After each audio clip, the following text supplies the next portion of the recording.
મેડિકલમાં પ્રવેશ માટે લેવામાં આવતી નીટની પરીક્ષા પૂર્ણ થઈ ગઈ છે। ધોરણ 12 પછી મેડિકલમાં એટલે કે એમબીબીએસમાં પ્રવેશ માટેની જે એન્ટ્રન્સ એક્ઝામ હોય છે તે એકંદરે સહેલી હોવાનું વિદ્યાર્થીઓએ જણાવ્યું હતું। ધોરણ 12 પછી એમબીબીએસ મેડિકલ ક્ષેત્રમાં જવા માંગતા વિદ્યાર્થીઓ માટે આ પરીક્ષા સૌથી મહત્વની હોય છે। આજની પરીક્ષા શાંતિપૂર્ણ માહોલમાં પૂર્ણ થતા વિદ્યાર્થીઓની સાથે વાલીઓએ પણ હાશકારો અનુભવ્યો હતો। ધોરણ 12 પછી મેડિકલમાં પ્રવેશ માટેની નીટની પરીક્ષા પૂરી થઈ છે। વિદ્યાર્થીઓ પરીક્ષા આપીને બહાર આવ્યા છે। એમની સાથે વાત કરીશું। આપનું નામ શું છે ને ઘણું બધું ટેન્શન આજના પેપરનું હશે। અંતે હાશકારો પેપર પૂરું થયું।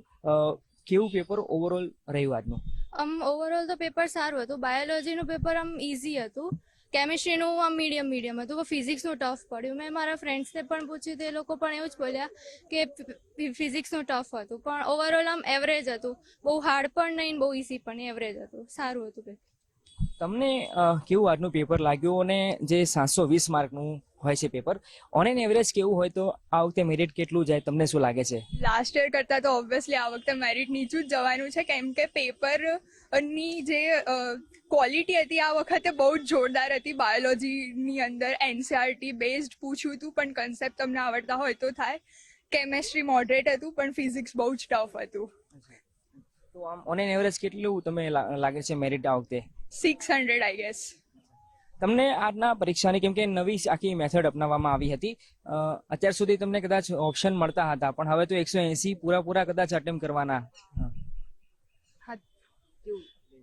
બાયો ઇઝી હતું, કેમિસ્ટ્રી મીડિયમ, એમાં બી ઓર્ગેનિક સારું હતું અને ફિઝિક્સ થોડુંક ટફ હતું। એટલે ઓવરઓલ આમ બાયોલોજી તમે જેના માટે પરીક્ષા આપી, એપિયર થયા, એના માટે એકદમ ઇઝી કોન્સેપ્ટ બેઝ હતું biology B.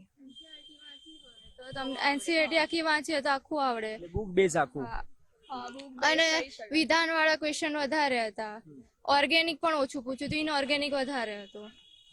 Best of luck બધાને। તો આપ જોઈ રહ્યા છો કે પરીક્ષાર્થીઓ જે છે બહાર આવ્યા, અને ઓવરઓલ જો વાત કરીએ પેપરની, તો પેપર એકંદરે સારું રહ્યું હોવાનું વિદ્યાર્થીઓ કહી રહ્યા છે। એટલે મેરિટ પણ પ્રમાણમાં અનુકૂળ રહેવાના કારણે કસમકસ જોવા મળે એ પ્રકારની પરિસ્થિતિ હાલ જોવા મળી રહી છે। કેમેરા પર્સન વાય મોહન સાથે અર્પિત દરજી।